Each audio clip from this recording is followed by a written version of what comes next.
आता पाहूयात मोठ्या टॉप 9 बातम्या। माधवी खंडाळकर आणि त्यांच्या भावावर गुन्हा दाखल। रुपाली पाटील यांच्या बहिणीनं दिली होती तक्रार। माधवी खंडाळकरच्या भावानं रुपाली पाटील यांच्या बहिणीला मारहाण केल्याचा आरोप। सरकारच्या निर्णयाविरोधात बारामती अॅग्रोची हायकोर्टात धाव। साखर आयुक्तांनी 27 तारखेला काढलेल्या आदेशाला रोहित पवारांच्या बारामती अॅग्रोकडून हायकोर्टामध्ये आव्हान। निर्णय चुकीचा असल्याचं याचिकेत नमूद। दाऊदच्या 4 मालमत्तांचा 4 नोव्हेंबरला लिलाव होणार। आंतरराष्ट्रीय दहशतवादी दाऊद इब्राहिमच्या आणि त्याच्या कुटुंबियांच्या मालकीच्या मालमत्तांचा पुन्हा लिलाव होणार। मालमत्तांच्या लिलावातून 20 लाख मिळण्याचा अंदाज।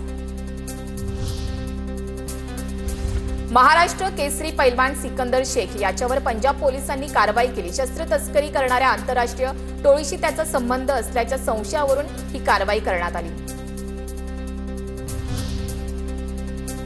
सिकंदरला जाणीवपूर्वक गोवलं जाते। वडिलांचा आरोप, हिंद केसरी स्पर्धेत खेळू नये म्हणून खोट्या गुन्ह्यामध्ये अडकवलं जात असल्याचा आरोप।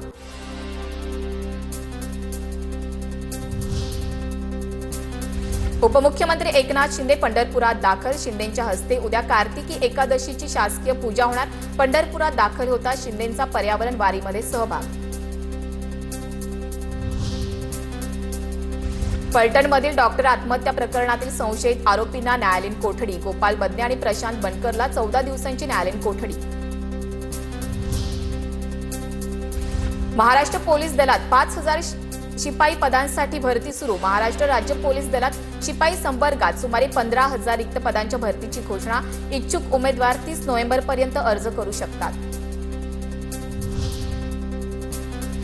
राज्य रक्त संक्रमण परिषदेचे मुंबईतील सर्व रक्तपेढ्यांना स्वैच्छिक रक्तदान शिबिरांच्या आयोजनाबाबत सूचना। ऑक्टोबर आणि नोव्हेंबरमध्ये महाविद्यालयांना सुट्ट्या असल्यानं रक्तदानात घट, त्यामुळे शिबिर आयोजित करण्याचं आवाहन।